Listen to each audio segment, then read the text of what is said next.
tal? Mi nombre es Malena Araúz y esta es una nueva versión de tu programa Culturando, gracias a La Voz Universal TV y a La Voz Universal Radio 91.2 FM. En esta oportunidad tendremos un programa especial dedicado a uno de los gestores culturales cruceños más importantes, el señor Marcelo Araúz Labadens, quien ha dedicado su vida, recursos y creatividad para que Santa Cruz y Bolivia entera gocen de la cultura. Y no te olvides quedarte hasta el final para ver nuestra sugerencia de agenda cultural para tu fin de semana. No te separes de nuestra transmisión. Enseguida volvemos con más de Culturando.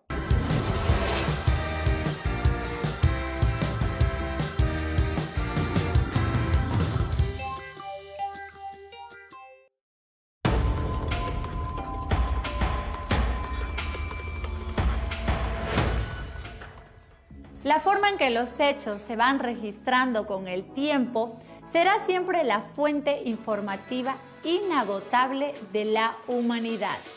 Bienvenidos. Hay momentos que marcan un antes y un después, como el derrumbe del Imperio Soviético.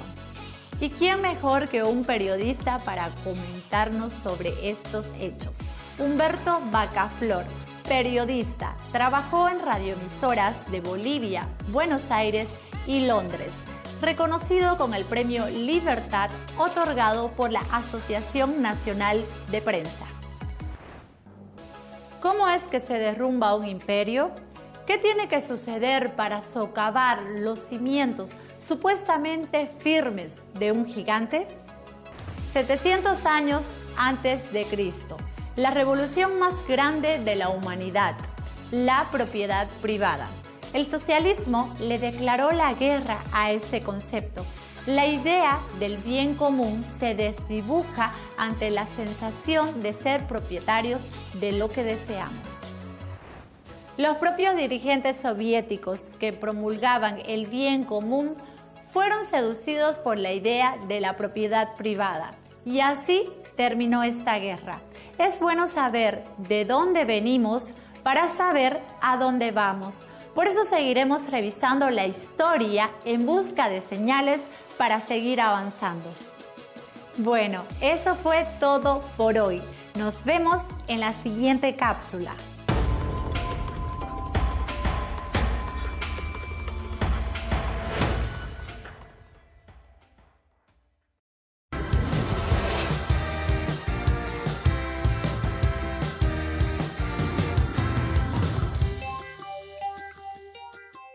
Nos encontramos en la casa del gestor cultural más importante que tiene Santa Cruz de la Sierra, donde todos los actores, todos los gestores culturales también que han trabajado con él de la mano durante tantos años, lo aprecian muchísimo. La Voz Universal Radio, La Voz Universal TV, Culturando ha tenido el agrado de poder contactarse con el señor Marcelo y él nos da este espacio en su hogar. Estamos muy agradecidos con usted por este tiempo tan valioso que nos entrega y este video que va a quedar para la posteridad. Muchas gracias. Gracias, querida Malena, y a tus órdenes, aquí estamos para contestarte. Don Marcelo es cruceño, se crió en colegios en la ciudad de Santa Cruz, también en colegios de la ciudad de La Paz. Con su papá vivió en la ciudad de La Paz, hizo muchísimos amigos. Su papá era una persona muy sociable, entonces eso le ayudó a que usted pueda desarrollar también muchas amistades en diferentes partes de Bolivia. Pudo estudiar también en diferentes países hasta que finalmente estudió sociología en Bélgica. Posteriormente se mudó nuevamente a su ciudad natal. Sus amigos lo reclamaban para que usted pueda ser parte del desarrollo cruceño. Entonces, en esa transición usted llega a un trabajo muy importante, que es el impulso como gestor cultural que usted tiene, que es su trabajo como presidente de la Alianza Francesa. Cuéntenos un poquito, por favor, al respecto y qué viene después de eso. Sí, la parte ya más cultural de mi trayectoria, aparte, bueno, también es cultural ser profesor de la Universidad Gabriel René Moreno, ¿no? Sociología y muchas materias tenía, sociología legal, sociología de la empresa, sociología para los que estudiaban agropecuaria, o sea que para los veterinarios, los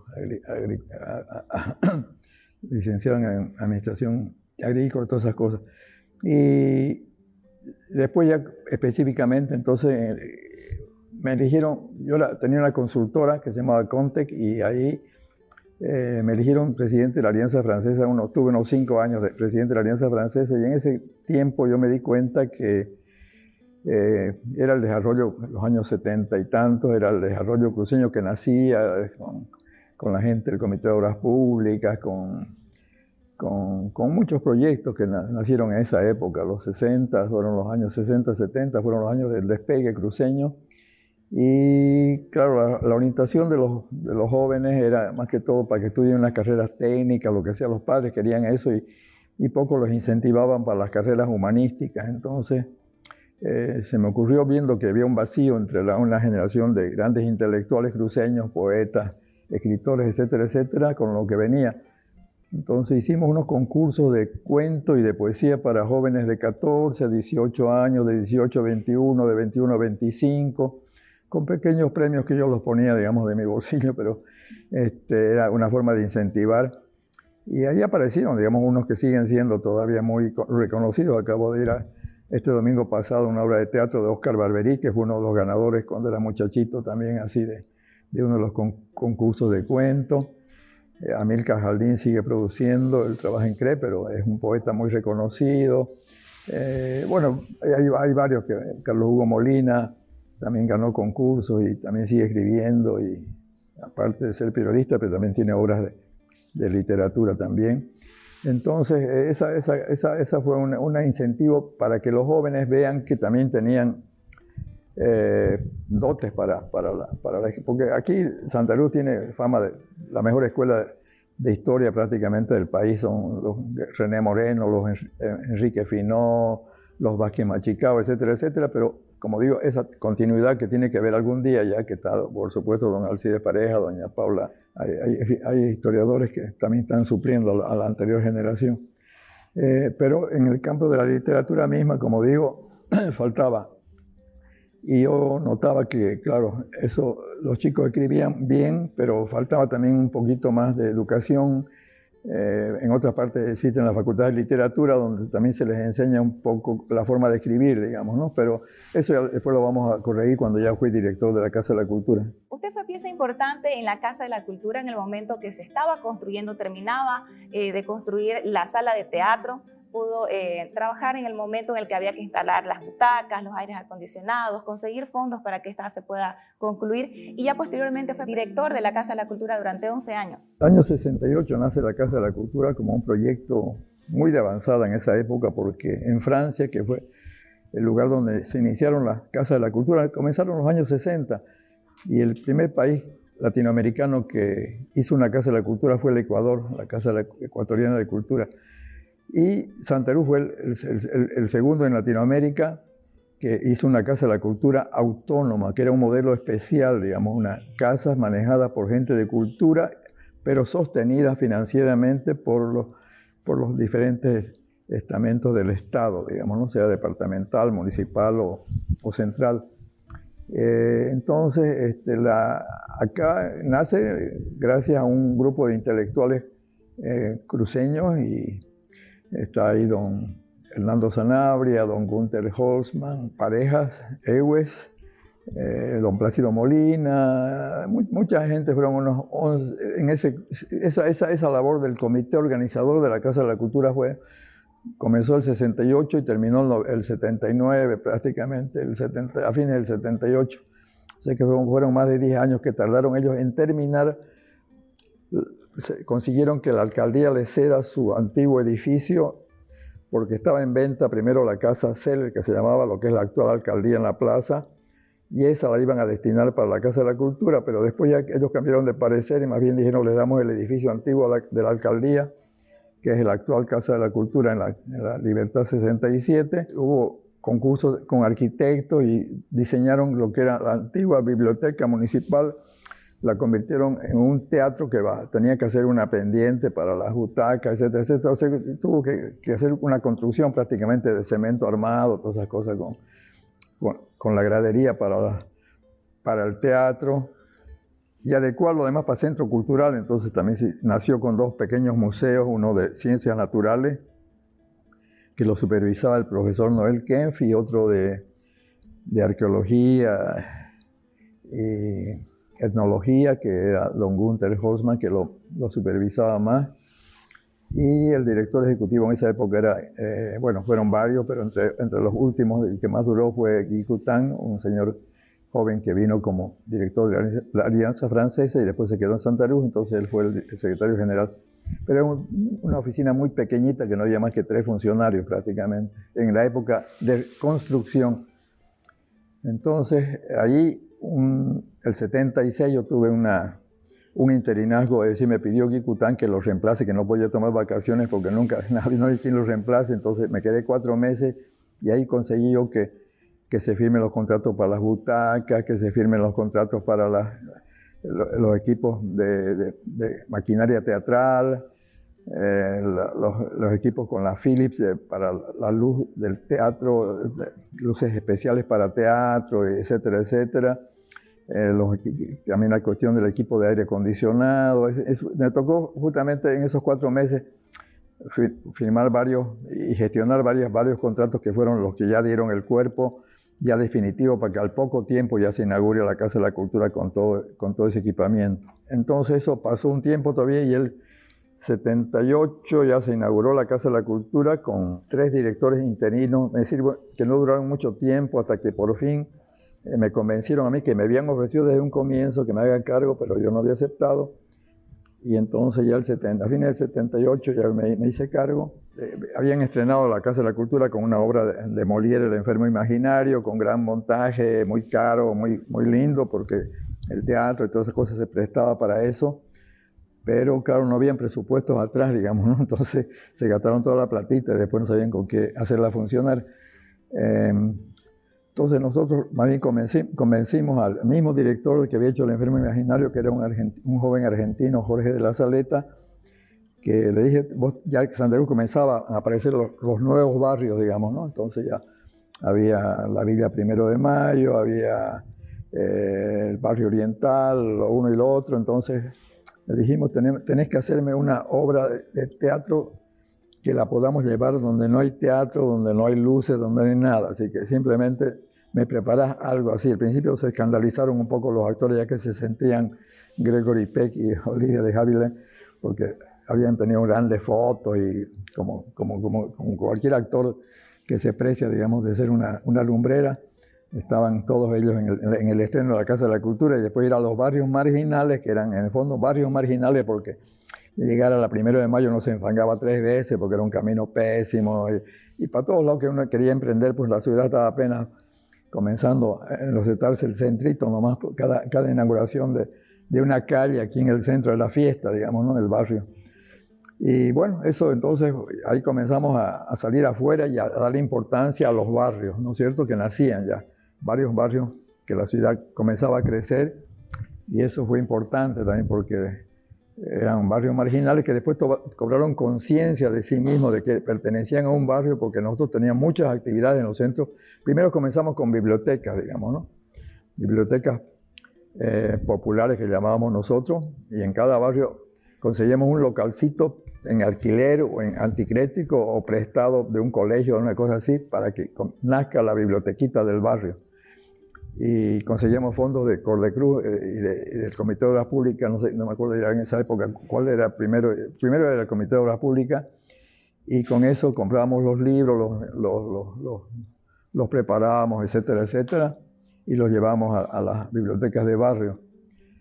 Pero ahí también ya, y aquí en mi casa yo cedí 8 años y medio, lo que es actualmente el restaurante La Creperie, y un poquito más grande, que llegaba un poco más, era más grandecito, para que nazca la biblioteca pública de la ciudad de Santa Cruz, digamos, ¿no? Que no tenía nombre todavía y que se llamaba Biblioteca Pública de la Casa de la Cultura, digamos. Entonces, ahí estuvieron 8 años y medio y ahí también, como digo, nacieron las bibliotecas de barrio. Que aquí la sala comenzó recibiendo 300 estudiantes diarios, digamos así, pero también las salas de los barrios también la misma cantidad, porque resultaba ya chica, y entonces por eso que comenzamos ya con la idea también de que algún día tenía que tener un edificio propio, la biblioteca de la ciudad, que ahora lo tenemos, digamos, ya que fue construido también, iniciado en mi gestión, digamos, y bastante avanzado, pero después ya lo concluyeron en los que me sucedieron, que ya fue Cecilia Kenny, que fue directora, etcétera, etcétera. ejecutiva porque yo renuncié a fines de los años 90 y ellos terminaron la obra. El aporte municipal en esa época casi era cero prácticamente. El aporte mayor venía de instituciones públicas, venía del Comité de Obras Públicas primero y de Corderuz después, digamos. Pero más que todo también habían socios. Hicimos también un estatuto muy amplio involucrando a todo el mundo aquí. Entonces habían socios culturales, que eso no pagaban ninguna cuota, eran simplemente que sean de un grupo de teatro, de un coro, de lo que sea, todos esos eran parte de los socios culturales y personalidades. Y también habían socios gremiales, que ahí podía ser la COP, los empresarios privados, la Federación de Fabriles, la Federación de Empresarios Privados. Toda esa gente también tenía dos directores, dos miembros del directorio, digamos. Y los socios también particulares, 2 miembros, los socios culturales, 2 miembros, los socios honorarios se llamaban, toda esa gente que estuvo en el comité organizador de la Casa de la Cultura se lo incorporó también y tenían ellos derecho a un miembro del directorio. Así que ese directorio era muy amplio porque queríamos que todo el mundo se sienta de una forma involucrada dentro de la Casa de la Cultura, que sea una Casa de la Cultura de todos.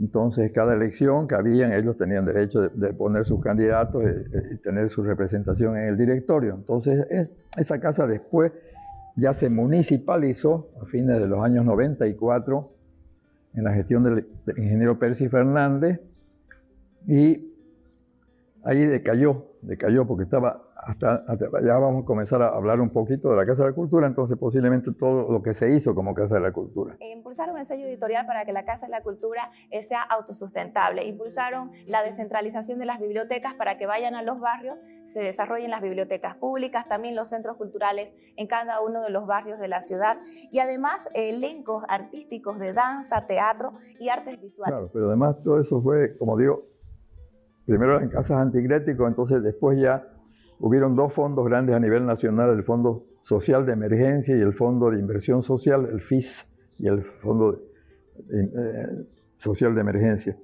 Entonces nosotros postulamos, fue el único departamento y la única ciudad que postuló para centros culturales y bibliotecas, unos edificios nuevos, digamos, ¿no?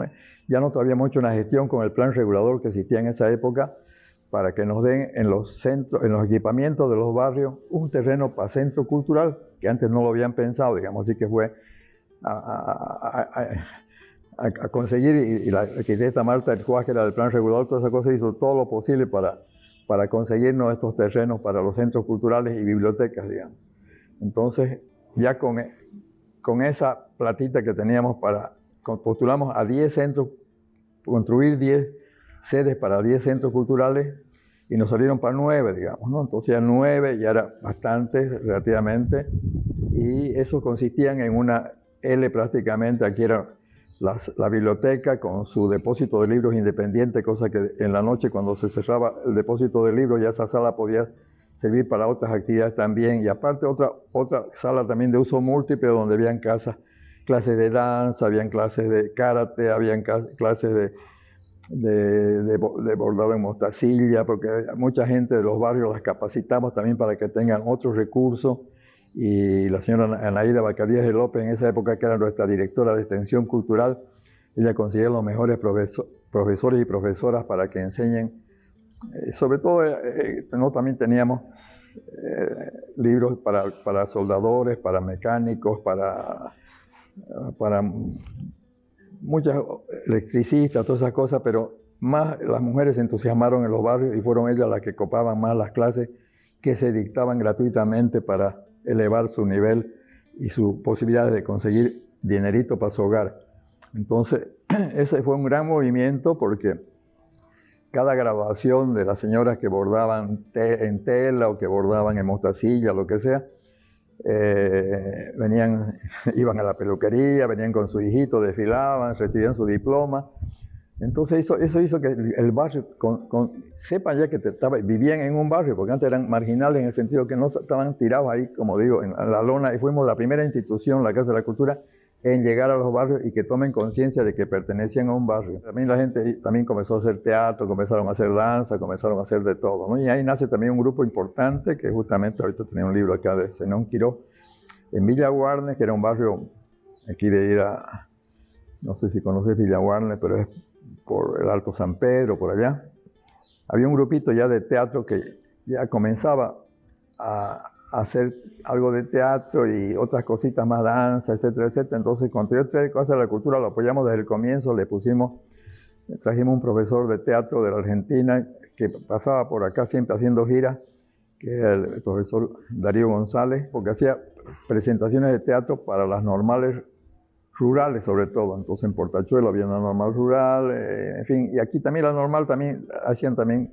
Entonces yo le decía, te quedas por mi cuenta ya acá en Santa Cruz haciéndome cursos para hacer títeres, para hacer tal cosa, y me las hacía. Entonces en los barrios también comenzaron a capacitarse para un montón de oficios. Entonces ya hubieron titireteros, hubieron gente que hacía mimo, que hacían, porque el tipo que pasaba por aquí me ofrecía hacer cursos, yo a todos esos los contrataba, tenía mucha flexibilidad en cuanto a la disponibilidad, yo mismo decidía lo que era útil y eso me ayudaba mucho de que la Casa de la Cultura era autónoma y no tenía que estar pidiendo permiso, ni mucho menos, sino que nosotros decidíamos ese rato y aprovechamos por poco dinero. Todas esas cosas eran pocos pagos, pero sin embargo el enriquecimiento y lo que aprovechaban los jóvenes era mucho, digamos. Después otra inquietud también que teníamos con Aidita McKenney era cómo revalorizar, digamos, nuestro acervo cultural popular, digamos, ¿no es cierto? Aquí estábamos siendo un poco amenazados ya por grupos que venían de afuera y traían otras músicas y que a la nuestra no se le estaba incentivando. Habíamos tenido grandes poetas como Raúl Otero Reyes, grandes compositores de música popular, etcétera, etcétera, pero estaba medio fallando eso. Y primero pensamos, había unas cuantas peñas, digamos, aquí no, pero las peñas a veces eran borracheras, lo que sea, no era el lugar ideal.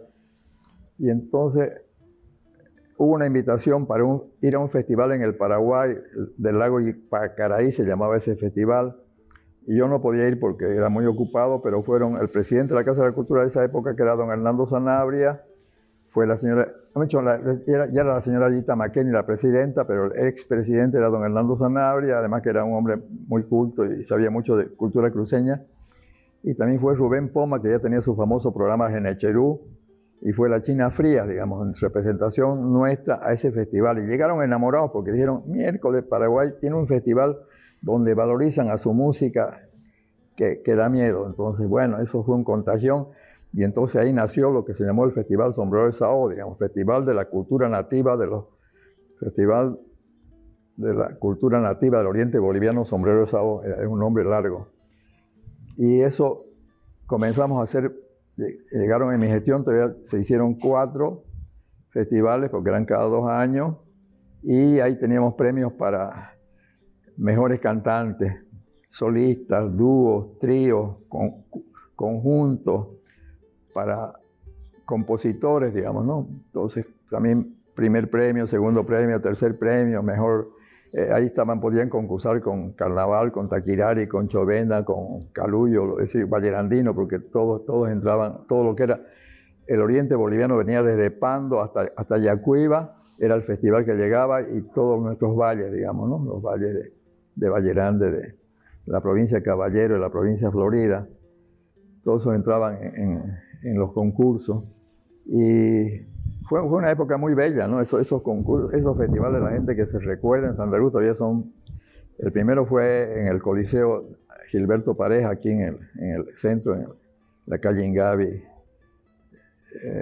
Y después ya el segundo fue en el Mau Mau, que era un centro que ahorita están haciendo unos edificios nuevos, he visto justamente acá cerca del Primer Anillo, en la 21 de mayo. Y ahí ya llegamos a meter algunas noches ya 2.500 personas, etcétera, etcétera. Y tercero fue en el estadio, inclusive, metimos hasta 8.500 personas ya en algunas noches del Festival Sombrero de Sao. Era un acontecimiento muy grande. Ya en el tercer festival hubo una orquesta, ya antes había orquestitas chicas, ¿no? Pero ya una orquesta casi sinfónica, la que interpretaba nuestra música muy bella. Y así íbamos avanzando en ese sentido de la recuperación. El tercer festival también se hizo un disco, fue el único que se hizo un disco, digamos, que está por ahí, y que graba las mejores canciones que hubieron en el tercer festival. Hay Tierra como mi tierra, ese famoso taquillera de Charles Suárez, digamos que es como un himno cruceño, esos son ganadores. Hay muchas de las músicas que actualmente se toca y que son buenas letras y buena música que se ganaban en los festivales Sombrero Sao. ¿En qué momento usted entra como secretario general de la APAC, de la Asociación Pro Arte y Cultura? Porque usted también tiene que ver con otros festivales, como es el Festival de Música Barroca y Renacentista de las Misiones de Chiquitos y también el Festival Internacional de Santa Cruz de la Sierra, los festivales interprovinciales también de teatro y cultura. A fines de los 90 todavía me quedé siendo miembro del directorio de la Casa de la Cultura, pero ya inmediatamente en esos años me invitaron a que yo vaya a la Secretaría Nacional de Cultura, que era lo que es el Ministerio de Cultura hoy día. Primero fui como secretario nacional de promoción cultural y después de los festivales ya fui secretario nacional de patrimonio cultural. Pero en ese interín, digamos, nació el festival de música que se llama Barroca Misiones de Chiquitos, porque aquí amigos míos que yo siempre estaba pimponeando, no dejaba de venir cada semana o cada 15 días a Santa Cruz, aunque estaba en La Paz. Pero me llamaron que había unas señoras colombianas que querían hablar conmigo. Yo las invité a cenar aquí en La Creperie, que era el restaurante que tenía la familia acá en mi misma casa. Y ellas me contaron que habían hecho pruebas acústicas en la iglesia de Chiquitos. Ellas eran directoras de coros en Colombia y que querían, en el caso que hubiera un festival, ya había sido don Alcides Pareja, el arquitecto Virgilio Suárez, y con un guión bueno que hizo Rubén Poma, digamos, habían conseguido que se declaren Patrimonio de la Humanidad a fines del año 90, cinco pueblos misioneros de Chiquitos, digamos, ¿no? Pero faltaba un gancho, entonces ya, en cuanto dieron esta idea, el 94, ya estoy hablando del 94, ya de que se podía hacer un festival de música antigua, porque sabíamos que teníamos los grandes archivos, ya se conocía eso, que teníamos grandes archivos de música misional en Concepción en esa época. Entonces nos animamos a gestionar que se haga ese festival, que ha sido muy grande y que sigue siendo muy grande, digamos, ¿no?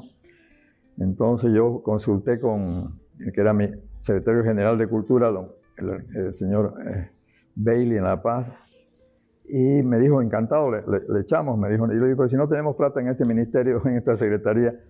Me dijo, la vamos a conseguir.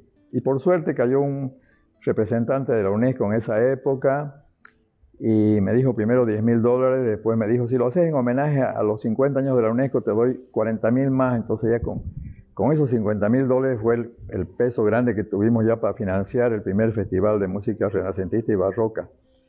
Y aparte de eso también vinimos acá, una amiga mía, la señora Menina Romero, tenía un restaurante Tartufo, ahí invitamos a varios empresarios para que también queríamos que los locales también se sientan involucrados como un festival cruceño que había que apoyarlo. Entonces nació con buena acogida. En esa época existía el Círculo de Bellas Artes. Ellas fueron nuestros primeros voluntarios que acompañaron a todos los grupos que vinieron, dándoles agüita, explicándoles muchas cosas, sirviéndoles donde iban, digamos, que necesitaban, etcétera, etcétera. Ese hace un voluntario. Entonces, todo nació bien, fue un gran... Y nació más que todo bien porque ya hubieron aportes. Vino desde Francia un grupo que en gran parte el director era argentino, radicado en Francia, pero sus músicos habían internacionales, habían italianos, habían belgas, habían suizos, habían de todo, pero también había unos cuantos argentinos y un chileno por lo menos. Entonces se llamaba el ensamble Lima, se llamaba el grupo ese, y vino ya en su repertorio con música de Chiquitos, ¿no? Ya interpretada por un gran grupo internacional. Entonces el ensamble Lima trajo lo que llamaban la ópera de la selva, que después se llamó también la ópera San Ignacio, y ese fue un gran estreno, digamos. El primer festival sobre todo fue en Concepción, porque nosotros, el directorio, no existía APAC todavía, digamos, pero Cecilia Kenning, Alcides Pareja, y yo, digamos, éramos los tres mosqueteros que estábamos al comienzo.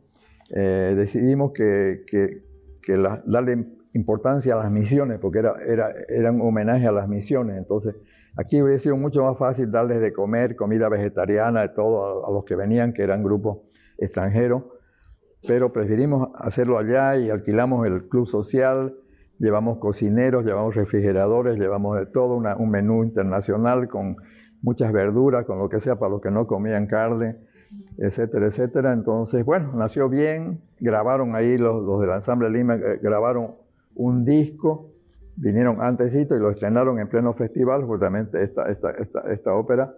Entonces, nació bien el festival, y nació sobre todo bien porque también hubo de parte nuestra, parte del coro Santa Cecilia y de Coral Nova también, que vino de La Paz, pero interpretando también música de víspera, se llamaba una música también del archivo de Chiquito. También nació con el grupo Urubichá. Esa fue la sensación grande a nivel Bolivia e internacional también, de que unos grupos de niños indígenas interpretaran y tuvieran una orquesta y coro que venía de un pueblo, como digo, muy desconocido, como era el municipio más pobre de Santa Cruz, era Urubichá en esa época, y que estos chicos que no tenían opciones más que ser un pobre campesino muerto de hambre prácticamente, ya se transformaban en un músico. Entonces ahora yo sé que los de Urubichá ya son ingenieros, son de todos esos chicos que eran de las orquestas, todos han tenido el chance de tener profesiones, porque en esa época no había ni siquiera colegios secundarios. Nosotros con el ministro de Educación de esa época, don Tito de Vila, conseguimos también los ítems para que ya haya el colegio, el ciclo medio que se llamaba en esa época. En esa época era básico, intermedio y medio. Entonces ya salieron bachilleres, ya los chicos que salían bachiller ya tenían opciones de ser maestros, estudiar en una escuela normal, estudiar medicina, estudiar cualquier carrera. Entonces había un gran ascenso social, que eso es lo que más nos gusta a nosotros, lo que el festival ha servido para que mucha gente eleve su nivel de vida económica y social, digamos, ¿no? Don Marcelo, usted ha tenido algo que ver en la creación de la Escuela Nacional de Teatro, que ha sido un factor importante para el desarrollo del país. Marcos Malavia, que es el director general y el alma de la Escuela Nacional de Teatro, es de madre cruceña y de padre orureño, digamos, ¿no? En el fondo él se llama Marcos Tamayo, ¿no?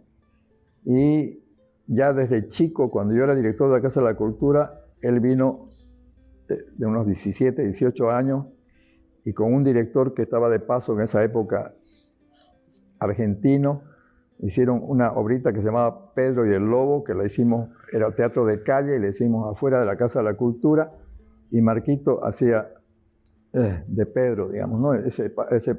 Porque él tenía muchas habilidades para la mímica y para la actuación. Entonces ya yo lo conocía y lo seguía más o menos. Después se fue a Chile, etcétera, etcétera. Y después se fue a Francia, porque consiguió en Chile una beca para ir a una gran escuela de Francia, que era la de Marcel Marceau, se llamaba, un gran mimo francés que había. Entonces él se graduó allá porque es una universidad prácticamente. Y siempre yo que viajaba a Europa, lo que sea, lo veía, y con él comentábamos de que él quería venir a devolver a Bolivia, a dar chance a los bolivianos también de que se formen profesionalmente en teatro. Entonces él vino, inclusive yo desinteresadamente lo presenté en La Paz al Ministerio de Cultura de esa época, lo llevé para que a ver si lo apoyaban, que él quería hacer una escuela de teatro. Fue a Sucre, habló con el alcalde también, allá lo recomendé al Teatro de los Andes que lo lleven allá también. Y aquí, en el fondo, también yo puse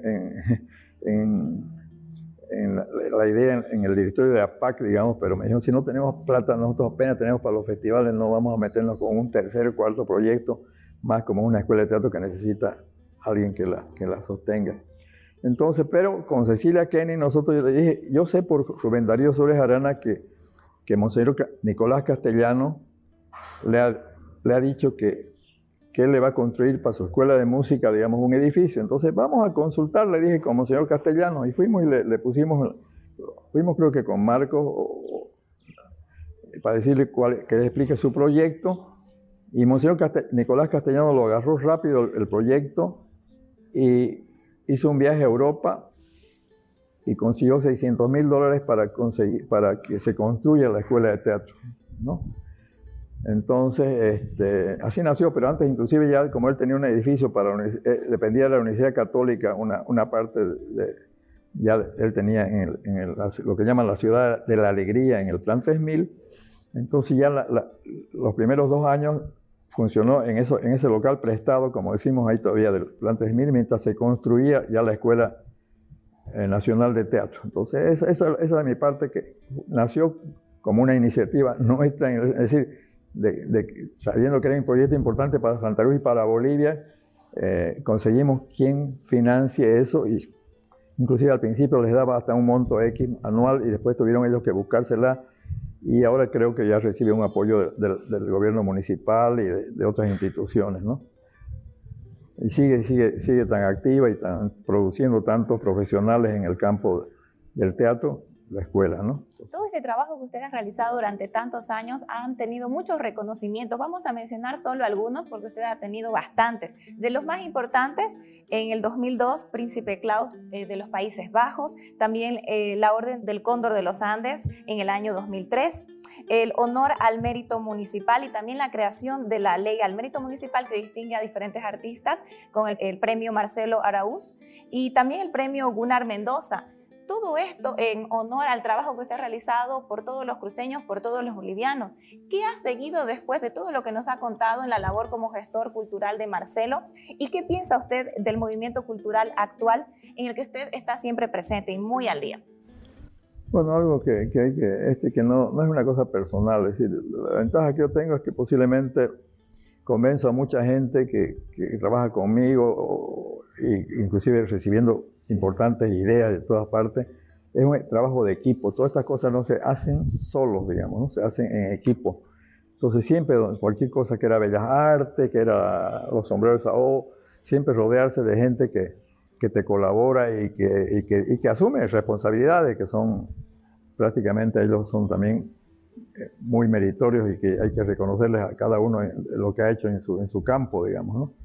La señora Edita McKenney, por ejemplo, fue la gran directora de Bellas Artes, más de 30 años de directora, y ella con su carácter también empeñoso, así, contra viento y marea, creó la Escuela de Bellas Artes y el edificio y todas esas cosas, y entonces Santa Cruz le debe también a ella. Y como ella, así, comenzaríamos, serían muchos los ejemplos de gente que cada uno en su campo, la señora Yolanda Cabrera en las danzas cruceñas, el rescate de las danzas cruceñas. Cada uno, como digo, son mucha gente que todos hemos trabajado en conjunto, ¿no? René Jogestén como director de teatro, de Casa Teatro, se llamaba antes Elenco Estable de la Casa de Teatro de la Casa de la Cultura, y después lo revieron a Casa Teatro, digamos, y ya después ellos han durado independientemente, también han cumplido ya más de 25 años, o sea que toda esa gente que trabajamos en Gonzalo Canedo también ha sido otro en danza, digamos, que también vino. Yo convencí a mucha gente también que venga. Gonzalo vino también de Cochabamba, lo trajimos de allá. A Julio Barragán lo trajimos de director del Coro Santa Cecilia y lo convertimos al Coro Santa Cecilia en su época en el mejor teatro, el mejor coro de Bolivia. Ahí nació la cantata Elay, que ha sido un ejemplo de lo que es la creación en equipo también, porque ahí estaba don Oscar Zambrano, escribió la letra, don Julio Barragán escribió la música y la dirigió el coro, la ITST hizo los vestuarios, Gonzalo Canedo hizo la coreografía, en fin, trabajaban todos ese ambiente de trabajar en conjunto y eso dio muchos frutos en esa época. Entonces ese es el gran mérito que ya yo a veces cosecho más bien por ellos, digamos, algunos reconocimientos, pero en el fondo que yo digo siempre son estos reconocimientos, son a Marcelo Araúz y a toda la gente que trabajó con él, digamos. Bueno, y esto más que todo ya me invitan todos, no se olvide que hay tal estreno, que doy función en tal parte, que por aquí, por acá, ¿no? Entonces, bueno, ahorita quieren que vaya al Festival de la Orquídea, que va a ir Contrapunto, que son mis grandes amigos, en Concepción, etcétera, etcétera, pero ya estamos pues de varios años, ¿no? Entonces no hay que estar ya tampoco. Estoy en el 2019, fue la última vez que dirigí el Festival Internacional de Teatro de APAC, digamos, ¿no? Entonces que hace poquito todavía, que he estado bien activo. Pero, que me decía que cómo veo el movimiento actual, digamos. Hay muchas energías en Santa Cruz, ¿no? Es decir, yo veo que nace la orquesta, la banda sinfónica, es decir, Bellas Artes también ha sido otro semillero de formación de artistas. Ya nació Gisela Santarú, ha salido Luis Valdés, que era profesor de guitarra, salió Piraí Vaca, y hay varios que han salido grandes guitarristas, violinistas, de todas esas cosas, porque se necesita que también los recursos humanos, ¿no es cierto?, los nuestros, también darles las oportunidades a la gente con talento de que se formen, ¿no? Y lo ideal a veces es conseguirles becas también en el exterior, que sigan formándose. Y hay muchas chicas ya, la hija de la directora del coro Santa Cecilia, todas esas cosas están ya en Europa, en el Canadá, en Estados Unidos, formándose y ya figuran bien. He visto que Juan Mario Moreno, un chico que era formado también en Bellas Artes y después director de la orquesta de San José de Chiquitos, ahorita también ya forma parte de una orquesta en Estados Unidos, digamos, ¿no? Entonces, ya oficialmente, digamos, porque son músicos muy talentosos. Entonces, se abren campos. Entonces, esa es la gran satisfacción que uno tiene actualmente, de ver cómo se ha elevado ya. Antes no había una orquestita, ahora hay 4 sinfónicas en Santa Cruz, una filarmónica, etcétera, etcétera, y muchas orquestas de cámara, como se llama, de cuerda, ¿no? Entonces, hemos dado unos grandes avances en música, en literatura. Otra cosa que no te decía, pero nosotros hicimos también un taller del cuento nuevo que se llamó, con Jorge Suárez, que era nuestro asesor. Ahí le pagamos para que haga con la gente justamente que notábamos que necesitaba un respaldo. Él hizo un seminario grande para que ellos mismos se exijan más en la escritura, digamos. Y ese libro del taller del cuento nuevo fue la forma de presentación también ya a nivel Bolivia y del exterior, de un grupo de cruceños ya que escribían muy bien, digamos, ya estaba muy corregido, se habían esmerado mucho en escribir bien, digamos, ¿no? Entonces, no hubo campo que no toquemos en la Casa de la Cultura, ¿no?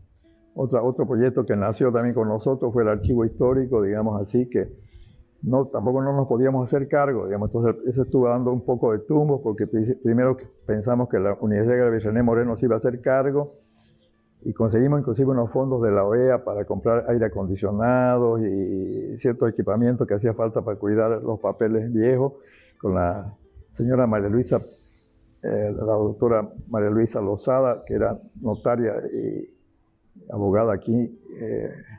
Recogimos de muchos archivos, digamos, los archivos que habían en los archivos privados aquí, el fondo ese que es el fondo del archivo histórico, digamos, ¿no? Con su camionetita de María Luisa, estábamos nosotros mismos recogiendo de las notarías ya los documentos que tenían más de 30 años. Entonces, así nació también el archivo histórico, que ahora ya es municipal, digamos, ¿no? Entonces, y que funciona gracias a que se construyó también el edificio de la Biblioteca Central, funciona ahí junto con la Biblioteca Central. Bueno, muchísimas gracias, don Marcelo. Realmente ha sido una labor de muchísimos años. Entre su natal Santa Cruz y su amada La Paz, usted ha dado saltos constantemente para que los bolivianos gocen de cultura. Ha entregado su tiempo, su trabajo, sus propios recursos, su creatividad, para que podamos ver toda esta lista de méritos que él tiene en conjunto con todas las personas que también ha nombrado en la entrevista.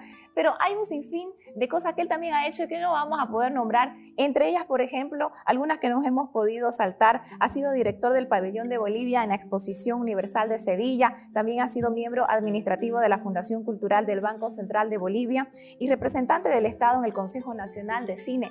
Por favor, como último mensaje, nos ven personas de todas las edades. ¿Qué le dicen a los jóvenes que quieren dedicarse a la gestión cultural y a los padres que de alguna manera no confían en ese tipo de profesiones? Para que nos despidamos, por favor, en esta cámara. Bueno, no, simplemente que bueno, uno tiene que tener su carácter, porque es decir, recibir las ideas de otro, porque no solamente, a veces son ideas de uno, pero también saber captar las ideas buenas que te vienen sugeridas por muchas personas que tienen buenas ideas y que hay que realizarlas, porque del dicho al hecho hay mucho trecho, como decimos, ¿no? Todo ha costado mucho, nada ha sido fácil, pero hay que tener lo suficientemente agallas como para no dejarse vencer y vencer uno mismo y sacar a flote los proyectos, digamos. Pero Eso, en otras partes ya hay la carrera de gestión cultural, digamos. Nosotros somos autodidactas, nos hemos fogueado, digamos, y hemos aprendido a puro pulmón, como decimos, ¿no? Pero ya se puede estudiar también la carrera de gestión cultural y es muy importante.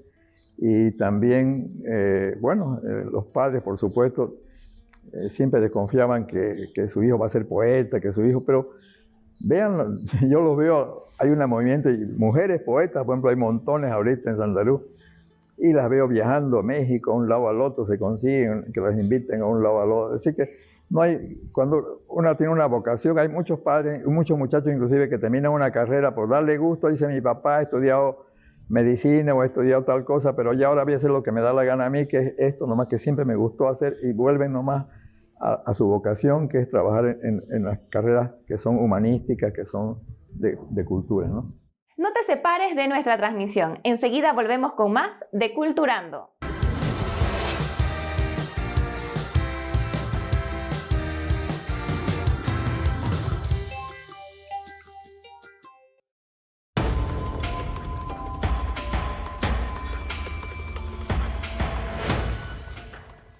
Hola, una vez más nos encontramos para conocer lo vivido por la humanidad y narrado por la historia.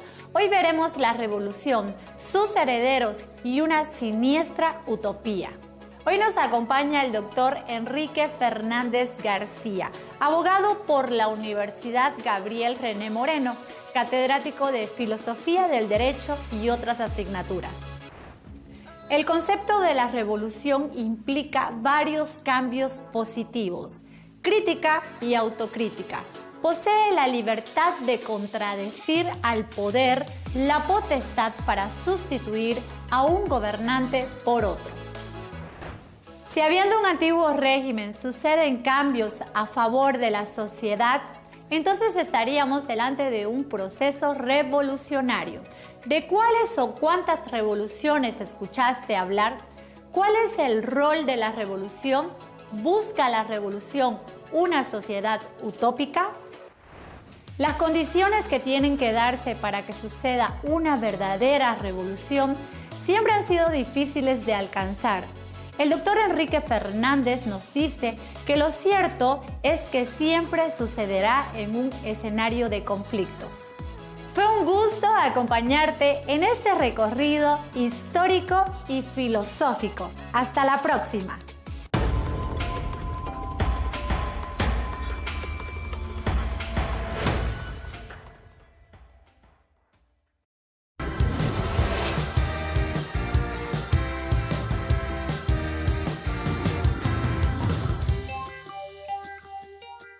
Y en la agenda cultural de este fin de semana tenemos ganadores del 8º Concurso Municipal de Artesanía, Tradición y Arte Popular 2021 en la categoría Madera. El primer lugar se lo llevó Óscar Mendía con una obra en homenaje al Camba Florencio. También te presentamos imágenes de las demás obras clasificadas. Extendemos nuestras felicitaciones a todos los participantes y no te olvides estar atento a las convocatorias permanentes que publica la Secretaría Municipal de Culturas. Te presentamos la agenda municipal para hoy viernes 8 de octubre. ¿A cuál de las actividades vas a ir? A las 16:30 presentación al aire libre de violín y guitarra en la Casa Municipal de Culturas. Exposición escolar a las 19 horas en el Museo de la Ciudad Altillo Beni. Festival Internacional de Poesía Joven a las 19 horas en el Goethe Centrum Santa Cruz. Y el Teatro Hola Lulú, ¿dónde te has perdido? En la Casa Municipal de Culturas. Y en el espacio Explorando Santa Cruz te presentamos el Museo de Arte Contemporáneo.